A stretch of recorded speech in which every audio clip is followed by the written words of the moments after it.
live Almost Punk podcast, episode 12 with Colin and Olga. Hello. Yes. Hello. It is hot in California. We are going through a heat wave. Oh, yeah. I'm over in the South Bay. It's like 90s, I guess. Yeah. I'm not going out there. I'm not going to go out there and verify it with you. No. Fair.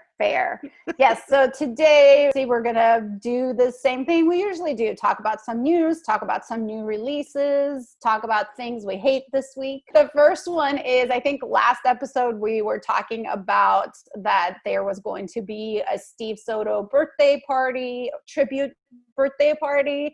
Had a lot of artists on it, and now we have watched it. Yes. What did you think? Wow, it was all over the place.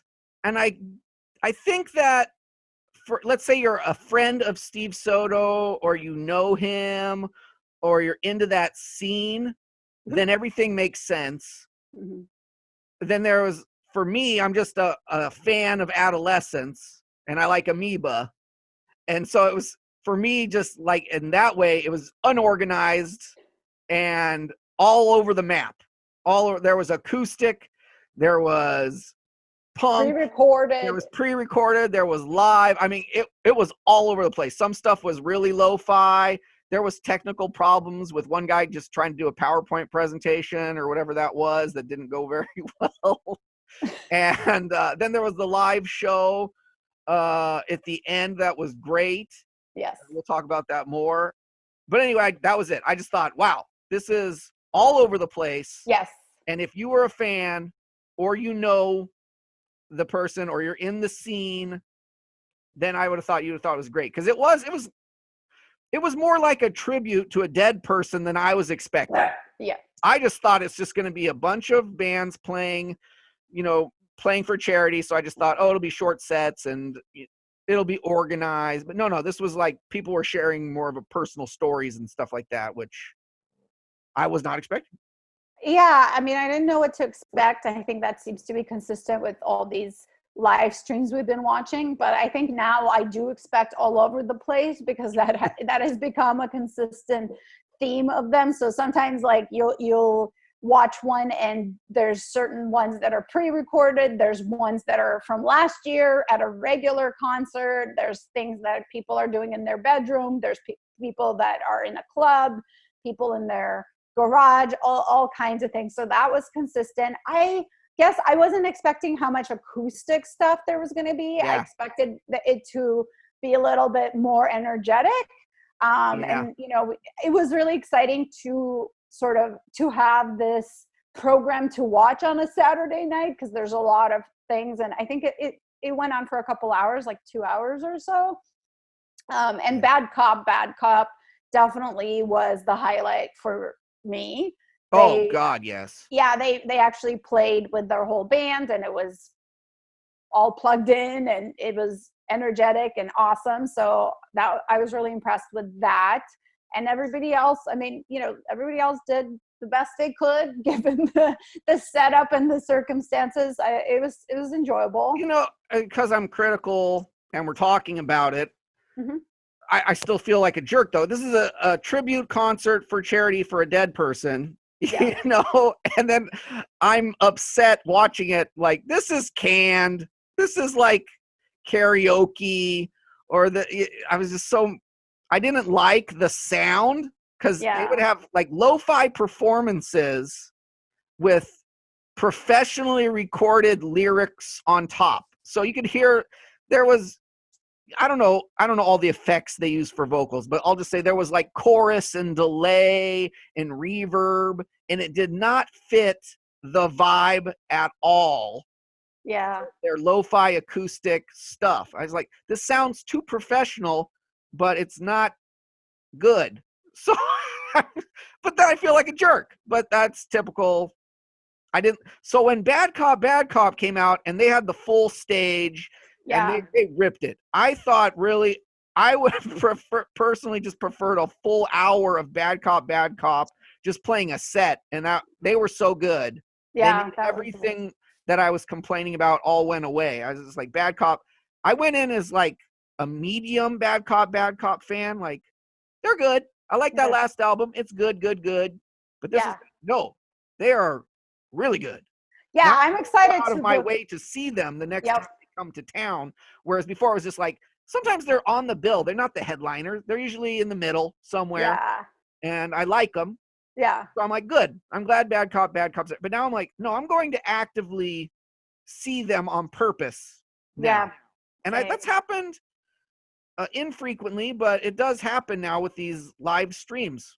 So it's cool. You find something. I mean, they're not new to me, but you end up liking someone more than you did before just because of a live stream. So I guess it's possible that a live stream can be enjoyable. That's true. Yeah, I definitely have seen some that have been really good, and that made me like want to go see shows again, and made me want to go see those bands again as soon as possible. So they don't necessarily deter me from like, oh, I just saw them on a live stream, I'm good. I don't need to see them till the next album or anything like that. But it doesn't seem like we're getting shows back anytime soon. Probably definitely not this year. And you also mentioned that this was Veep, the streaming service that we watched this. There was another one you sent me the link to, and now they're going to have a NoFX live concert with a VIP package optional that's apparently just a camera in their backyard, and it's just going to capture whatever the heck happens at this party, and you have no idea what it's going to be. Oh. So that is going to be something I'm going to have to look into. I'll add the link to it if it hasn't happened yet. It hasn't happened yet. Fat Mike has joined Cameo, which is a platform where you can request somebody that is a celebrity or a musician or content creator type person, and you can request them to record a 30-second message for somebody in your life. Maybe your friend's birthday, maybe your grandma is sick. I don't know. It depends on who the celebrity is. So he has been posting a couple of videos, and he seems to be pretty hilarious at it. But his are not cheap. No. His cameos are $150. So that's a lot of money. For 30 seconds. Sometimes they'll go out of their way and they'll just keep rambling on for an extra 30 seconds or something. So, I mean, that's good. But $150, I know. That's a lot of money for me. Yeah. I don't know. Not for me now. I don't know. What do you think? You're going to get one? I don't know. I just buy one for myself. Have I considered it? Yes. but I'm holding off till there's a good reason to get one. I'll put it that way. So actually, the Draculas have used Sinbad to promote their new album. They got a cameo from Sinbad to promote their new album. So that was a good use of their money. So if I have something like that, I might do it because... Hey, we want to get interviews on the show, right? So why don't we just take that cameo for $150 and add it? That's our interview for the show. We'll get 2 questions in there. And there you go. Hey, this week on Can you answer these 3 questions for our podcast? Boom. See, there you go. We could do that. Then, I wouldn't feel so bad about paying the money because then I feel like, oh, I'm getting something now. Yeah. This is not just me throwing my money down the toilet. No, there's a specific purpose. I mean, I think cameos are kind of cheesy, but that's fine. Sometimes you want something cheesy, and some of them are ridiculously priced. There's some celebrities on there that charge like $900. Some are much more affordable, and I think in certain circumstances, it does make a good gift, I think. Yeah, that's so I've seen a few of them. The other thing that's weird is how some of them, I guess, are public. They just post them. I think they're all public because I don't like that. Because then it's like you're not really getting a custom something that's only for you. It's like, they made it because you asked them to, but then they just posted the whole thing online and then everyone knows your business. Like what happens if you want them to respond to us like a medical question that you might have, or I don't know why you would do You're asking a reality TV star. You're like, I got this lump. What do you think about this lump? I mean, that's just example. It could be anything, but okay. It doesn't have your last name. I don't think I've seen ones with last names. So that's one. But, then I'm going to cut you off right there because then it could be anyone named Mike. They could just reuse one. But then, but that's why you have to add pertinent information in it to make it unique to your situation. But then they know who you are. The fact that it doesn't have your last name's a problem, because then, like I said, everyone's name is Mike. And then the number two is it's public, so everyone knows your business. Maybe you can, I don't know if you have an option to not make it public. Okay. Maybe. That would be a thing.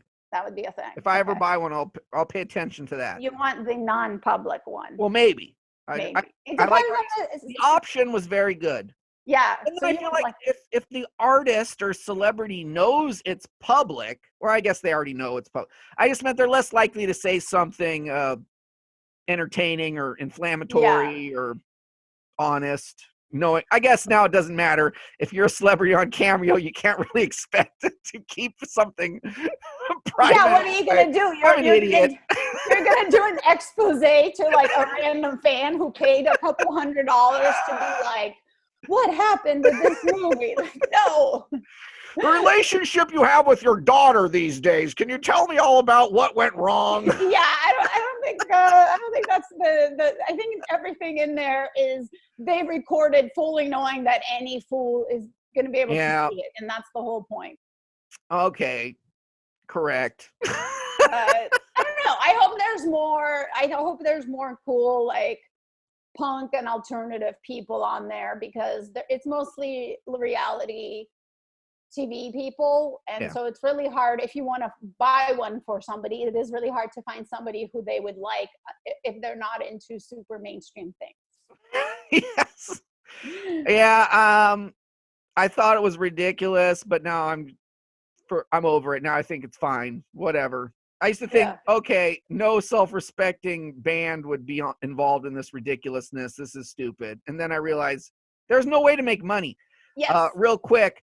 I saw an article in Rolling Stone about how artists are paid on Spotify, and it is an abomination. And so at this point, I'm like, any way you can make $1, you got to be able to make that $1. Because basically, let's say Spotify gets $1 billion in revenue. I think it's of the revenue that actually goes to musicians, something like 94 or 95% of it goes to the top 1% of the artists on Spotify. And then the other 99% are like splitting that 5% leftover. There's no money, money whatsoever. Basically, if you were a mid-level band at one point that could, let's say you made at least the equivalent of minimum wage in the real world, but you weren't making six figures. You're just like somewhere scraping by. Yeah. You don't make any money now. You can't make a living at all because there's no one buying your albums, so you get no album sales. And now you can't go on tour. So there's no tour money, and you make zippity doo-dah from Spotify, except unless you are one of the people that are streaming the billions of streams, and there's only, 100 of them at a time. So anyway, now I'm like, fine, you need to go do a Cameo to make money. Fine. I don't care. There's no revenue in music. And I guess that ties into something I think about sometimes, how selling out used to be such a concept when we first got into punk music. Yep. And it was a total thing. And I feel like now nobody cares. Like I think you can't. Like if somebody was doing cameos, 10, 15, 20 years ago, I'd be like, what a loser. This band's stupid. What a sellout. This is dumb. And now I'm like, well, you're not making any money on anything else, so go for it. I don't care. If people are willing to buy this thing, why not? You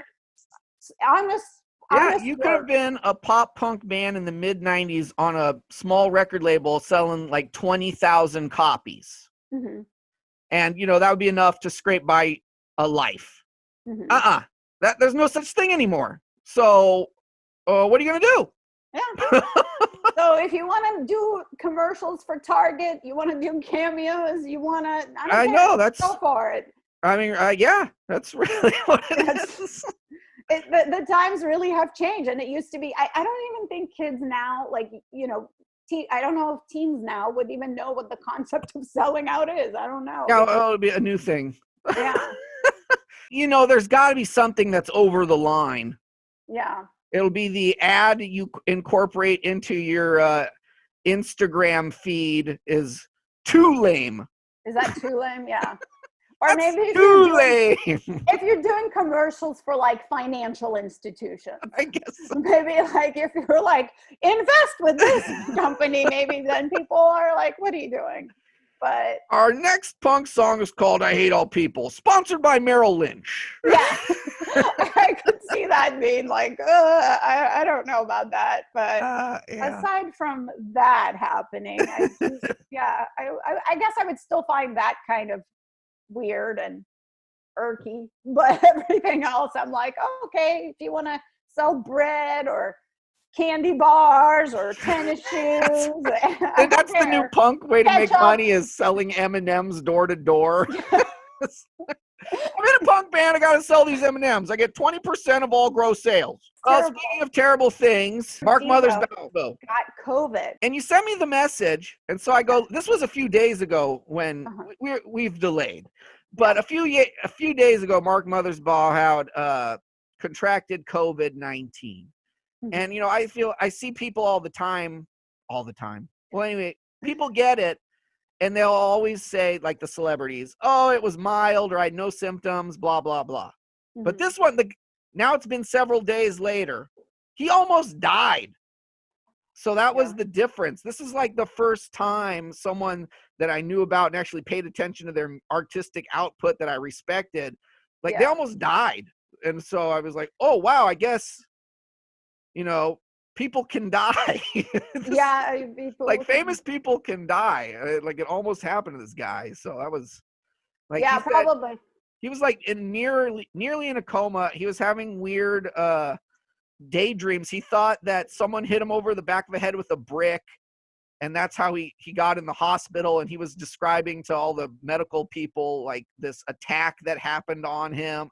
It never happened. He was just couldn't breathe, and he was delusional.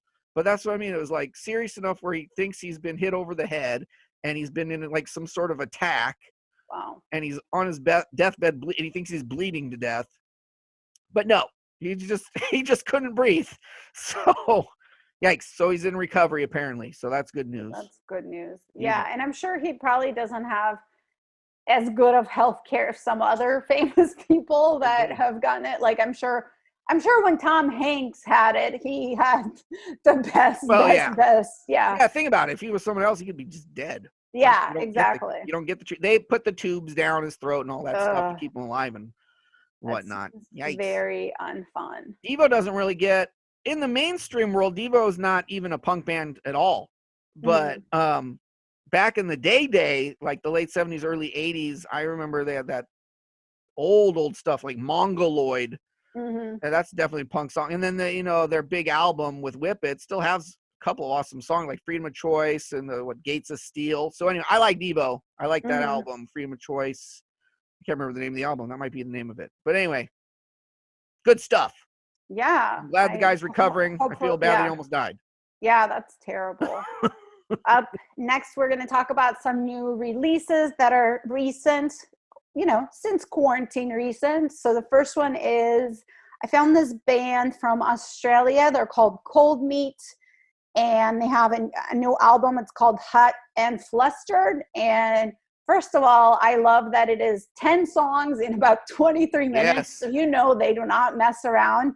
And I really enjoyed it. It's been so fun doing this podcast because it forced me to find new music constantly. And there's bands and albums I probably would have never just stumbled on if I wasn't more actively searching. But this is like such a fun band. They have a female singer, and they have really kind of tongue-in-cheek lyrics and super energetic, super fun. I really enjoyed it. I like this pick a lot. It was great. Reminded me kind of White Lung, slightly like earlier White Lung, less experimental White Lung, but like the lyrics, like you said, they're totally different, but like energetic punk style, raw. Yeah. Really good. I liked it quite a bit. And I love the name Cold Meat. That's a good that's a good name. That was the thing I didn't like. Like Cold Meat, I don't know. But anyway, then I listened to the music. I'm like, okay, I like them. They're good. You can deal with it. Yeah. Can't get everything you want, but it was good enough. Okay, that's true. You really can't get everything you want. Sometimes you can get nothing you Yeah. want. Yeah. Yeah. And then Caddies have a new song out, and it is a cover of Sublime. And I'm excited about the new album. I think this is the first single off of the album, but I wasn't super into it. I'm not a big Sublime fan, No. so Me yeah. neither. I feel like then if you say you don't like Sublime, then people don't like you anymore. So it's sorry. I did like them back in the day, but I think my musical tastes have evolved Well, since then. to me, I do have a couple songs of theirs I like, and they have some Yeah. funk stuff Yeah. buried in their stuff. And then there's like Date Rape, so that's a classic. Yeah. But then they have too much soul for me, Hmm. you know. They also just Can you say, a band, they just have too much soul. They got too much funk. They got. yeah. Yeah, I like it's it. I think they That also song just that is a poppy tune. That's like yeah. what's that? Jason Mraz. It reminds Oh, me of Jason Mraz. So I don't yikes. like it. Yikes. And then I wonder, since I don't know anything about Mad Caddies either, they've been around forever. That's what I Yeah. know. But I mean, why cover this song? And I'm sure they have a good reason, but I don't know what it is. And I That's didn't look it true. up. So I just Yeah. think bad choice. I also actually have seen Sublime with their new singer. So when they tour as Sublime and Rome. Mm-hmm. And that was also like strange because it feels kind of like a cover band, but he does sound kind of like the singer. I don't know. It is really weird to see a band with a different singer. Yeah, I'll give him credit though, because at the time, that was a long time ago when he Mhm. joined that band. And like you said, I thought, oh, another lame Yeah. cash grab on that one. Just grab some dude that sounds like him, throw him in there for a couple years, and then, dump him, find another person. But I mean, it's been more than 10 years, I feel like. Yeah. It's been with And them I a long think, time. and at least, I don't know, I haven't really looked into the history of that the new singer, but he did say that was like his favorite band growing up, and it was like a total dream come true. And I do like that kind of a story. Yeah. I can appreciate that. That must be really cool. I mean, as Like, long as you're making new music, I think then, and you're not just, yeah, touring off I'm of going to be the like, here, I'm going to play the same 10 songs from now until eternity because everyone likes it and we don't have to write another song and we just got yeah. this guy filling space. I don't like that. But like, AC/DC, one of my top favorite bands, Bon Scott dies. They bring in Brian Johnson and then they make the most massive hard rock albums of all time, just like back to back to back. And they're just, so, I mean, I feel like it's definitely possible where an iconic singer can die and then you can still be a cool band. You Yeah. don't have to rip off the old band though. I mean, like you could be your own person and just bring something new to the table. But Yep. if you're good, you're good. Yeah. Maybe Yeah. he's good. I Maybe. don't know. Yeah. You had another pick? Yes, there's a band called Dummy HEAD Torpedo, which is also new to me, and their new album is Dead actually set just on Malevolence.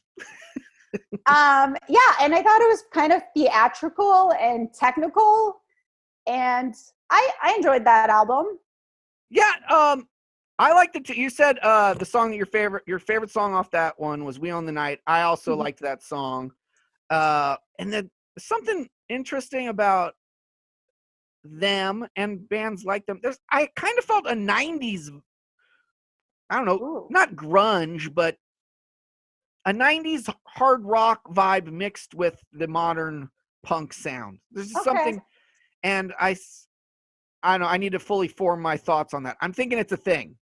I'm thinking there's like a '90s influence in punk in some circles. Maybe I need to look into it a little more. Not '90s punk with modern punk. I'm talking like '90s rock. Okay. Like a Stone Temple Pilots embedded into a punk band. Okay. And And that's this something one like it. and this release totally just blends several styles, so I Yeah. could see that. Yeah, it is very. It's not just like a straight punk album or pop punk or anything like that. It does kind of blend a bunch of different influences for sure. And that's like we were talking about when we're looking up new bands. Mhm. You know, back in how I used to find a band, it would just be so different. It would be a whole album I would just be going through, and now it's just like one song at a time, and then you have to look up more in the background after you hear that song. So you hear one song, you think it's a punk band, then you go back and be like, no, that's the punk song off Yeah. their album, or not even their album, off their catalog or their back catalog that you're looking into. So it's just interesting. Like you said, it is cool.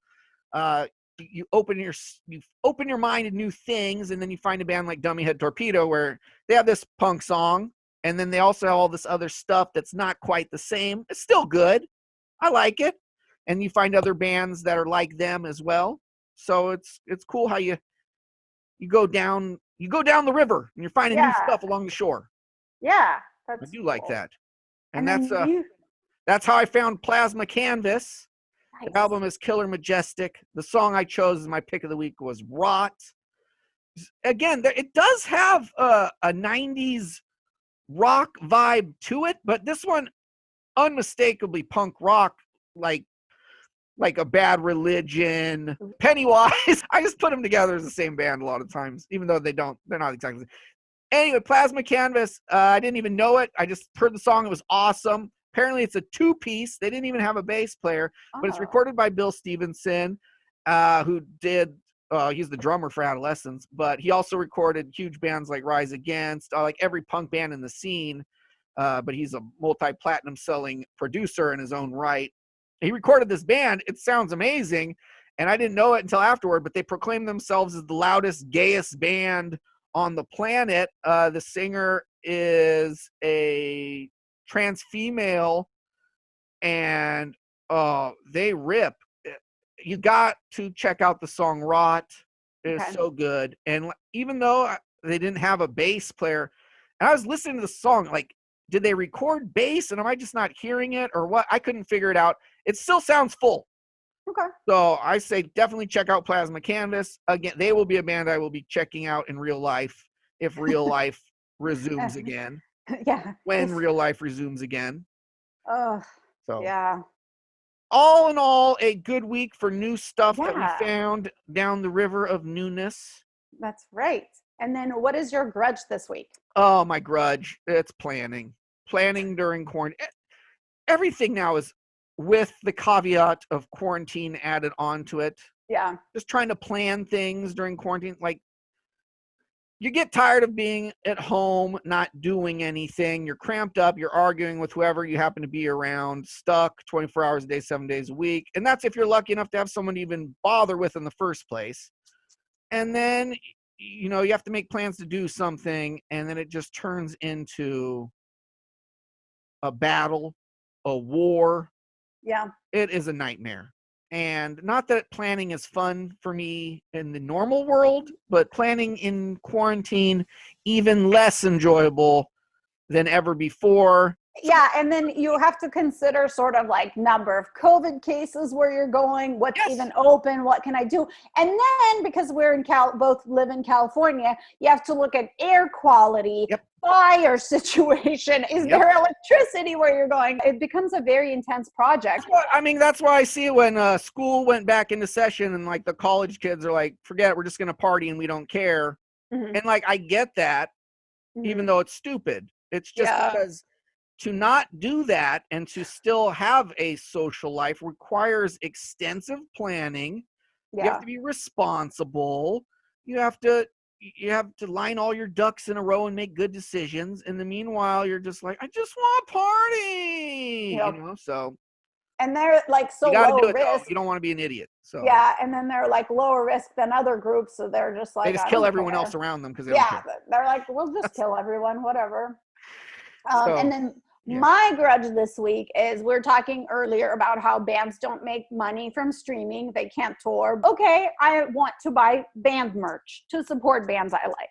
But every band makes it super complicated because they do not show sizes. They have sizes of t-shirts, but they don't have measurements. Nope. And even in women's clothing, in some brands, I am one size, and in another brand, I'm a different different size. Yeah. And so when it's already unisex clothes to start with, I don't know what fits me. So then, speaking of planning, I go into a rabbit hole of I try to figure out who's their manufacturer, where are they getting these shirts, and then I go into manufacturing websites, and then I figure out what is the size. And not only does that take me about 15 to 20 minutes of research of doing this, which I'm not willing to do for most bands, because then I just get bored and I'm like, I'll do this later, and I forget to order it. But then I am seeing how much these items cost versus what I'm paying for it. And I don't want to see that, because then you become bummed, kind of, because you know that this is how bands make money. But I don't want to see that this was $3 and I'm paying $20 for it. Like, I would rather not know, because I'll be like, oh, $20 shirt, that's cool by me, right? That's how much I usually pay. So if they would just include the size chart on their websites, I would be able to I would buy more stuff. I wouldn't have to spend all this time researching, and I don't want to know how the sausage is made. I don't want to know what is the bulk price for this item that I am overpaying for. I don't want to know. I want to live in ignorance of just ordering the right thing, having it fit me, because imagine having to exchange that stuff. It's not like it's a retail store where they have free shipping back and forth in exchange. You're already paying like $8 shipping on a shirt. I don't want to have to pay it 3 times to ship it to my house and back, and then another size. So please include size charts on your website when you're selling merch. You will sell more merch. People will buy more merch if you make it easy for them to buy merch. That's a good point. I never pay attention because, like you said, everything is unisex on these sites. And I believe they're designed for people like me anyway. So I'm the only one they care about. And then it makes it a problem for every other human being in the world. It shouldn't be so difficult to buy a freaking t-shirt, especially when they're charging, like you said, a markup of 10 times the actual cost, if not more. It's usually not 10, but it'll be like a 50, like a double. I don't know where you're finding these $20 shirts. Like, most of them now are more than 20 now. You're right. $20 was the initial price when I started buying shirts. Okay, That'd maybe be 20 years ago. I don't know. Now they're more. You're right. They're probably more. And I think the amount of money it's costing to buy these shirts, yes, you need to be able to know what you're buying, because it's ridiculous. That wraps it up for the week. That's right. Episode 12 is now over. Thank you for joining us. Yes, email us your grudges or new music finds at almostpunkpot@gmail.com. Follow us on Instagram at almostpunk.